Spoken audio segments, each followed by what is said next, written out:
My debit card chirps an angry beep. It declined. I run it again. Same result. I was just trying to buy cough drops. The teenager behind the counter doesn't blink. I fumble out a credit card with shaking hands. The receipt spits out like nothing happened. But inside me, something's already cracking open.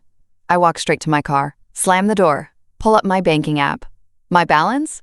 0. Not overdrafted, not frozen, just gone. The retirement account I spent 25 years funding. Every Friday night, shelving books till my hands ached. Every birthday party I skipped picking up weekend shifts. Gone. And then I see it. A transfer. 2 days ago. $80,000. Authorized by Dylan Kelly, my son. The one who cried at his college graduation because I scraped together a used Honda Civic and a dozen grocery gift cards. Who I swore I'd always show up for. Even after his father found himself with a yoga instructor in Sedona. I call him. No answer. I text. Call me now. Emergency. He posts on Instagram instead. Smiling poolside. Caption says Paradise found Cayman Islands, son. Cayman Islands. I don't scream. I don't cry. I screenshot everything. Because I'm a librarian. I archive receipts like Holy Scripture. I don't just notice when a book goes missing. I know exactly who checked it out. And Dylan? Dylan's about to find out his mother runs on Dewey Decimal in quiet rage. I didn't give Dylan my retirement login out of ignorance. It was grief. After the second divorce, the one nobody talks about, he moved back home for a while. Quiet. Gaunt. He said he wanted to get his life together. Help me sort things. That's when he asked. Only for emergencies, Mom. Just in case. And I said yes, because I wanted to believe he was becoming the man I raised. I lived modest. Always did. Split shifts at the library and the middle school. Made my own lunch. Wrote, postponed dentist in cursive on every calendar from 2008 to 2021. I lived lean, so Dylan could chase internships and startup dreams. $80,000 didn't grow fast, but it grew honest. Now it's vanished, and the transfer isn't just a name, it's a digital signature. D. Kelly. Timestamped 2:11 a.m., 2 nights ago, the same night he came over to borrow stamps. I cross-check my inbox. There it is. A confirmation email buried under a quote, weekly deals from Joanne Fabrics. He didn't just move it. He authorized a wire transfer to TW Health Ventures LLC. I've never heard of it, but I have a library card, a caffeine habit, and an assistant who codes faster than most adults can read. Her name's Delia Brooks, 17, quiet genius with a chip on her shoulder the size of a Google server. I helped her expunge a petty theft charge last year. In return, she helps me dig. By second period, Delia's traced the LLC through 3 name changes. TW used to be called BioGlow, flagged on Reddit for selling knockoff supplements.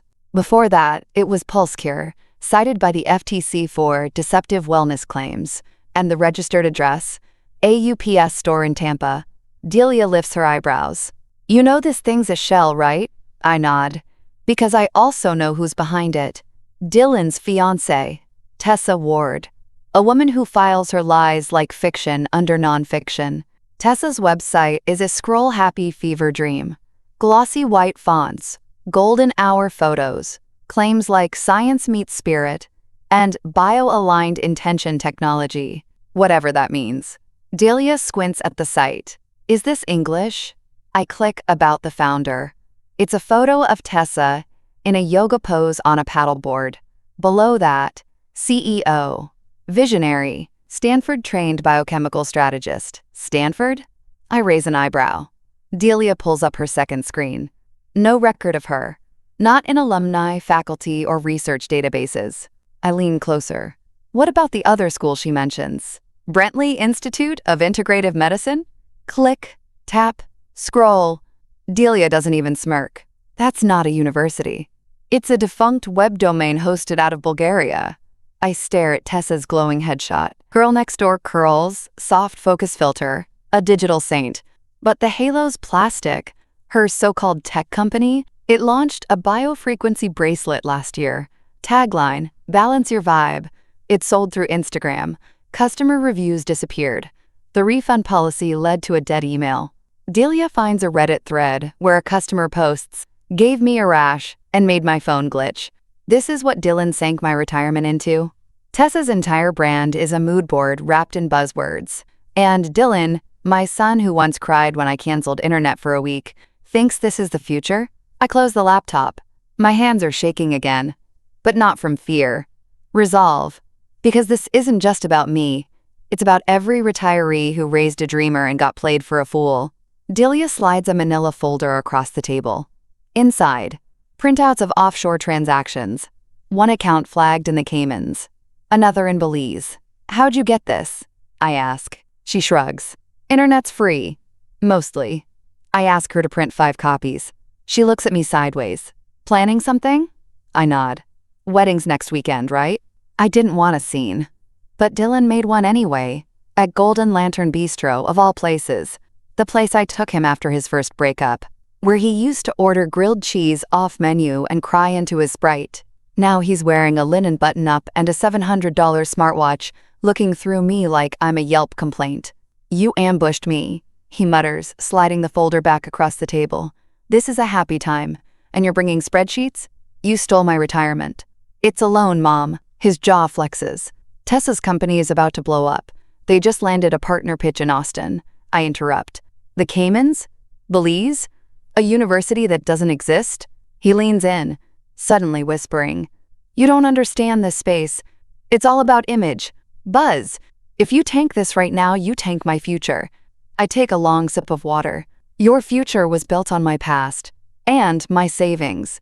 His mouth tightens. If you make drama before the wedding, if you ruin this, I'll cut contact. For good. He says it like a threat. But I hear it like a permission slip. Because when your own child uses blackmail as a brunch topic, you stop negotiating and start documenting. I pull out my phone, slide it across the table, show him the screenshots, transfer logs, a shot of Tessa's Shell LLC registration, a clip from that Reddit thread, captioned, "This whole brand is a scam." He doesn't even blink, just pockets the phone, and says, "You're not showing up at the wedding like this." I tilt my head. "Oh, I'm showing up. Not unless you want to be escorted out," I smile. "Then you better pick someone strong. Because I'm not walking out." He slams his napkin on the table and walks out instead. Everyone watches. Nobody claps, except the waiter, who slides the check my way and whispers, "Good luck, ma'am." Turns out, Tessa's wedding doesn't skimp on appearances. The rehearsal dinner is at Marquand House, a historic manor dressed up like a Pinterest mood board. Edison bulbs in mason jars. Table runners made from vintage sheet music. Tessa loves aesthetic. I'm seated at table 7, far from the mic, next to a woman named Brinley, who makes dog-shaped candles on Etsy and says #vibes out loud. I eat a roll in silence. I'm not here to mingle. The salad arrives. Arugula, goat cheese, something candied. I move the fork, and there it is. A silver flash drive, tucked right under the plate. No note, just a whisper of danger. I don't react. Just slip it into my purse and keep chewing like I didn't just get handed a grenade in USB form. Later, in the bathroom, door locked, AirPods in, I plug it into my phone. It's not a document, it's a video. Grainy, Tessa's voice off camera, speaking fast. She doesn't know anything. Worst case, we refund half and pin it on the supplier. They're overseas. They'll never fight it. Another voice, male. But the LLC's in her son's name. Tessa again. Exactly. If it goes south, Dylan takes the hit, not me. I pause it. I rewind. I watch again. That voice, it's hers. No edits. No cuts. Just casual fraud and cocktail lighting. I forward it to Marcus Lang, my ex-brother-in-law, the IP lawyer, the one who warned me to keep my accounts private after Dylan's first startup debacle. Subject line: "It's worse than we thought." He replies in 5 minutes flat. His message? "This is enough. Just say when." I sit there in the guest bathroom, a bottle of rose-scented soap staring me down, and I know what has to happen. Because now, this isn't just about saving my money. It's about saving my son from marrying a brand in human form. By sunrise, Delia's already pulled 3 usernames from Reddit, all linked to shady transactions with TW Health Ventures and its past aliases. All angry, all ignored. One post, "Never got my order." Customer support ghosted. Bank flagged the charge as suspicious. Another, their consultant made medical claims that were illegal. Filed a complaint with the FTC. No response. But it's the third one that chills me. A user called @SequoiaHollow writes, "This same woman scammed my aunt's cancer group. Different name, same voice. She ghosted after a class action was threatened. Pretty sure she changed her identity." Delia traces the IP, cross-references cached versions of deleted profiles. Then she turns her screen toward me. Two legal names, Vanessa R. Laird and Tessa Rowan Walters, both linked to Wellness LLCs dissolved after fraud investigations. Both settled out of court. Delia doesn't even look smug, just tired. She's changed her name twice, but the pattern? It's copy-paste every time. And somehow, Dylan thinks she's a visionary. I forward everything to Marcus. He sends back a plan, go public, or go silent. But if we're doing this, we're doing it loud. Loud sounds right. That night, I click on Tessa's Instagram again. She's posted a wedding countdown story, matching robes, champagne flutes, and a poll. Should we live stream our vows? My fingers hover. I vote yes, because that live stream, it's about to feature a keynote presentation they'll never forget. I've got voice memos. I've got screenshots. I've got a guest list full of influencers who live for drama. What I don't have is shame. I spent 2 decades being polite, being quiet, making myself small so others could feel big. But now I'm walking into that wedding with the receipts, the backup files, and a wireless clicker synced to the projector screen. And I dare someone to try and unplug me. Saturday dawns humid and smug. Tessa picked Whitewood Vineyards for the wedding, where the wine is overpriced. The air smells like eucalyptus and entitlement, and the only rustic thing is the price tag on the venue. I arrive in a knee-length navy dress and a thrifted cardigan I once wore to a school board hearing. I'm carrying a recycled tote bag and a mission. The venue tech, bless his unbothered soul, doesn't question me when I ask about the AV booth.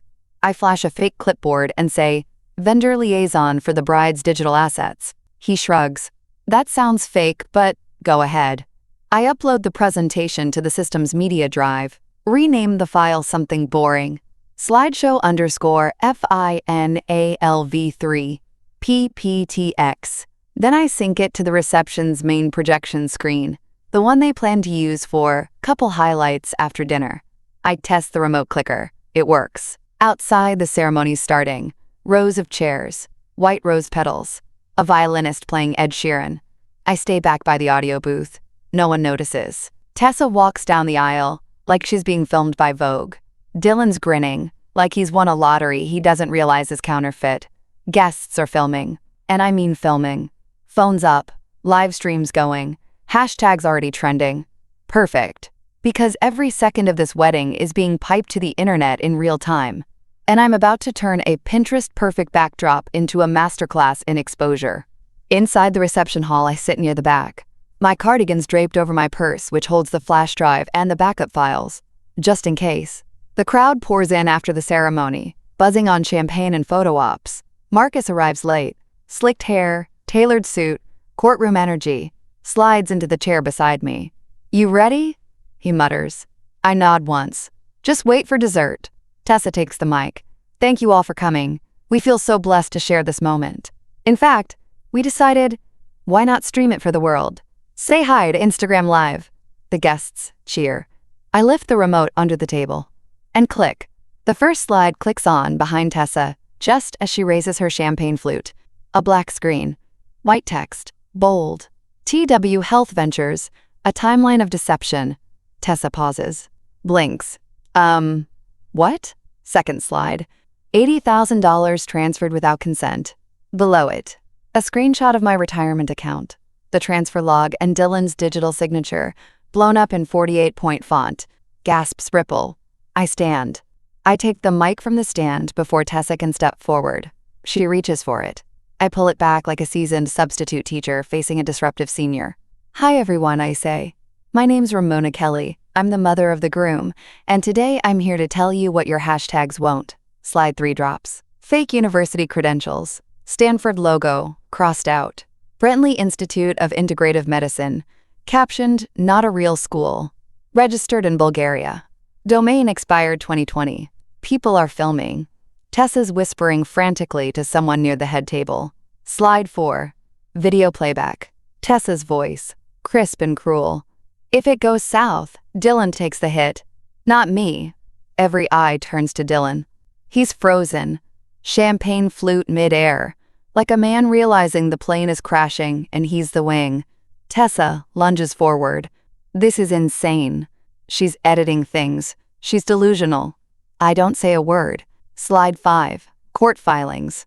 A screenshot of the settled lawsuit from PulseCure under her previous alias, Vanessa R. Laird. Then come the offshore accounts, Reddit complaint threads, the email from a vendor, filed with FTC, no response, never again. Tessa's face drains to chalk. Someone near the cake whispers, "Wait, I saw that thread online." Another guest starts live streaming their own feed. A third voice calls out, "Did she scam a cancer group?" Marcus steps forward, crisp as a gavel. This presentation and supporting evidence have been submitted to the Federal Trade Commission as of this morning. Dead silence, except for Tessa, who hisses into the mic, "You're a washed-up librarian." I raise an eyebrow, then point to the screen behind her, where the next slide rolls in, audio and all. Tessa, on tape again. She doesn't know anything. But now, everybody does. The room erupts, not with applause, with phones, murmurs, and chairs scraping backward. Someone near the back yells, "Yo, this is live on TikTok." I hear another guest whisper, "She said Caymans, right?" Like offshore. A bridesmaid knocks over a centerpiece trying to get out. One of the groomsmen, maybe Dylan's college roommate, starts unbuttoning his vest and backing toward the door. Dylan still hasn't moved. I turn the mic off. No need to drag this part out. The evidence is doing laps across Instagram already. The hashtags are mutating mid-wedding. Hashtag wellness wedding becomes hashtag scam ceremony. Hashtag bride goals morphs into hash fraud fiance. Tessa grabs the mic again, voice trembling. None of this is, these are lies. Taken out of context, I am a founder. I've built, slide 7 drops, a side-by-side comparison of her old LLC logo and the new one. Same color scheme, same font, different name. Then a Yelp review. She changed the name again to dodge the last scandal. Someone gasps. A kid near the bar points and says, "She's toast, bro." Tessa throws the mic. It clatters on the tile like punctuation. Then she screams. Loud. Unglamorous. Not a Hollywood gasp. More like a banshee shriek wrapped in desperation. Security appears from nowhere. One reaches toward me like I'm the problem, but Marcus steps in. "My client's the victim here. I suggest you escort the actual suspect." Tessa spins on Dylan. "You said your mom was over it," he finally speaks. "I didn't know she had proof." That's the best he can do. It's pitiful. And it's also caught on at least 3 live streams. The tech guy in the booth cuts the screen, just as the video hits 12K viewers. But the damage? Already viral. I walk toward the exit, heart hammering, spine tall. I don't even touch the dessert table. Marcus follows, still texting someone, probably the FTC, and behind me, the wedding unraveling like a knockoff veil in a wind tunnel. By Monday morning, Dylan's LinkedIn profile quietly deletes the words, "Startup Strategist Intern." His company, some VC-funded health tech outfit out of Austin, posts a 3-line statement. "We are not affiliated with TW Health Ventures or its founders. Mr. Kelly's role has been formally terminated." The comments section turns into a dumpster fire. Screenshots from the wedding. Clips of Tessa's offshore plan. That slide of Dylan's digital signature, the one I blew up to billboard size, pinned at the top like a flag on Everest. Delia texts me. There's already a meme account. She sends a TikTok where someone lip-syncs Tessa's "she doesn't know anything" into a hairbrush. Dylan tries calling twice that afternoon. I let it ring. He leaves a voicemail. "Mom, I messed up. I was trying to help her. She said she just needed to look legit for investors. You don't get it. This space moves fast. We were gonna pay you back." Click. The next message. Hours later. "I got dropped from everything. Nobody's answering my emails. I didn't even know about the lawsuit in her past. I swear." The third. "Are you proud of yourself? You couldn't just talk to me privately?" I sit on my porch with a cup of mint tea and press delete. He's spiraling. I expected that. But what I didn't expect, the inbox full of strangers. By Tuesday, I've received 47 emails from people who saw the stream. Some were wedding guests. Some were anonymous. Some were investors, past and present, who'd lost money to Tessa's earlier ventures. One subject line, "She burned us too." Another, "How did you get the receipts?" One message from a woman in Minneapolis starts with, "I thought I was crazy until I saw your slideshow." I forward them to Marcus. He calls me later that night. Voice sharp, energized. "We've got enough for a class action, and they want you on the filings." Why me? Because they trust you. I stare out at my overgrown bird feeder and realize, for the first time in years, I don't feel powerless. By Friday, I get a call from a 202 area code, Federal Trade Commission. A woman named Patel introduces herself, calm voice, like someone who's watched the world burn through spreadsheets before breakfast. "We've received multiple complaints about TW Health Ventures and its affiliates. We saw the footage. Would you be willing to speak with our investigators?" Would I? I scheduled a Zoom before she finishes the sentence. Turns out, they've been circling Tessa for years, but her LLCs always vanished before the subpoenas could stick. Until now. Because the live stream? It wasn't just gossip. It was evidence. Marcus helps me organize the files, screenshots, audio, timestamps.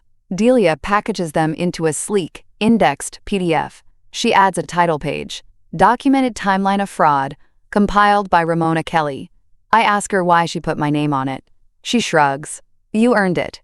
By week's end, the FTC has a full dossier. A formal inquiry is launched, press releases go out. The wedding clip hits 2.3 million views. News headlines start calling me things like, "Midwest Mom Exposes Tech Grift," and "The Librarian Who Brought a Scam to Its Knees." Flattering, but unnecessary. I didn't do this for press. I did this because no one was watching. And then, suddenly, everyone was. Monday afternoon, I get an email from one of the investors who contacted me post-wedding. They're launching a nonprofit, a digital watchdog group to track and expose fake startups before they go viral. They want me to join. Not just as a name on the masthead. As board ethics chair. I laugh when I read it. Then read it again. A public librarian? Pushing retirement? Now fielding offers from venture-backed watchdogs? I respond with one line. "What's the dress code?" They reply, "Whatever you wore to that wedding." And then, bring the clicker. The class action goes live Thursday morning. 31 plaintiffs, 17 states, 1 shared defendant, Tessa Rowan Walters, formerly Laird, formerly, who knows. Marcus sends me the official filing. I open the PDF, scroll to the plaintiff list, and see it. Ramona Kelly, lead complainant. That same day, a news blog posts the full wedding slideshow. The video gets reposted on Reddit under r/fraud expose. The comments are relentless. Not all heroes wear capes. Some carry flash drives. Tessa got dethroned at her own wedding. Iconic. I'm halfway through reading a message from a wellness coach in Phoenix when the doorbell rings. It's Dylan. No text, no warning. Just 6 feet of shame and desperate cologne on my porch. He's holding a gift bag, the kind you buy when you forgot someone's birthday. "Can we talk?" he says. I step aside, not to invite him in, just to lean on the frame and make it clear I'm not budging. He clears his throat. "Look, I was stupid. I know that now. But it got out of control fast. I didn't know she was still using fake names, or the lawsuits, or Belize, any of it." I say nothing. He shifts the bag toward me. "It's a diffuser. For stress. And there's a mug. Says World's Spiciest Librarian." Thought it was funny. I nod at the driveway. "You parked crooked." His smile falters. He finally says it. "Can you, I don't know, help fix this?" There it is. Not, "I'm sorry." Not, "You were right." Just fix it. Like I'm the custodian of his consequences. I exhale slow. "No, Dylan. I won't fix it. You signed the wire transfer. You gave her credibility. You silenced me when I asked questions." He opens his mouth. I hold up a hand. "And the only reason you're here now is because she ran out of people to blame." He looks like a boy again. But boys don't get a pass when they play with matches. "You can go," I say. And this time he does. First day. New shoes, old nerves. The office is glass-walled and minimalist, the kind of place where everyone drinks sparkling water and types fast. I walk in carrying a notebook, a backup drive, and a tote bag with a picture of Ruth Bader Ginsburg that says I dissent. They show me to the conference room. It's got a whiteboard wall, ergonomic chairs, and a framed quote by Grace Hopper. The most dangerous phrase is, "We've always done it this way." Fitting. They introduce me. This is Ramona Kelly, our new board ethics chair. One person claps, another nods too fast.